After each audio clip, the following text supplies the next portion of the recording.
What happens when a man with a gun lets pride pull the trigger?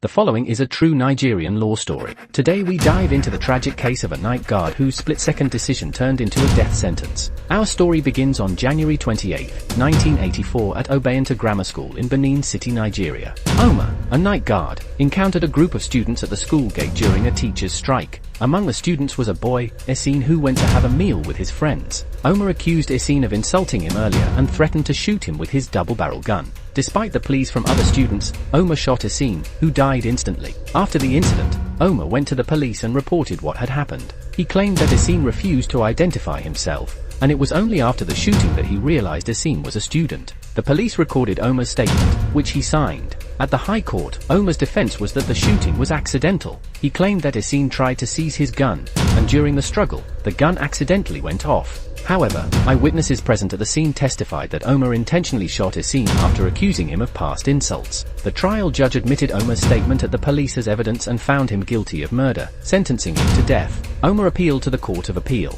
His lawyer argued that the statement he gave to the police shouldn't have been used in court because it wasn't read back to him before he signed it. He also said that the trial court should have conducted a special procedure called a trial within trial. This procedure is used when someone says they were forced, maybe through torture or threats, to make a statement at the police station. The court would then investigate whether the statement was truly made under pressure. If it was made under pressure, the court won't accept it as evidence. Omar's lawyer further argued that Omar's actions were in self-defense. The Court of Appeal, however, did not buy these arguments. They dismissed his appeal, confirming the High Court's death sentence. Determined, Omar took his case to the Supreme Court. His main arguments were the improper admission of his statement and the claim of self-defense. The Supreme Court carefully examined the evidence and found that, first, Omar never claimed he was forced to make the statement. In fact, he went to the police on his own and admitted he made and signed it. Therefore, a trial within trial wasn't needed, because there was no claim of torture or pressure. Even if the statement wasn't read back to him, he still agreed he made it. Secondly,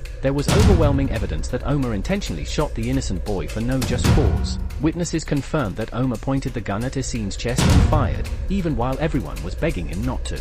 Thus Omar's claim that it was an accidental discharge during a struggle was rejected by the Supreme Court. His conviction and death sentence were confirmed at the end. This case shows how one impulsive action can change a man's life forever. It reminds us that justice depends not only on the law, but on the truth behind every action. What are your thoughts about this story? Let me know in the comments. See you in the next episode where we bring more legal reports to life.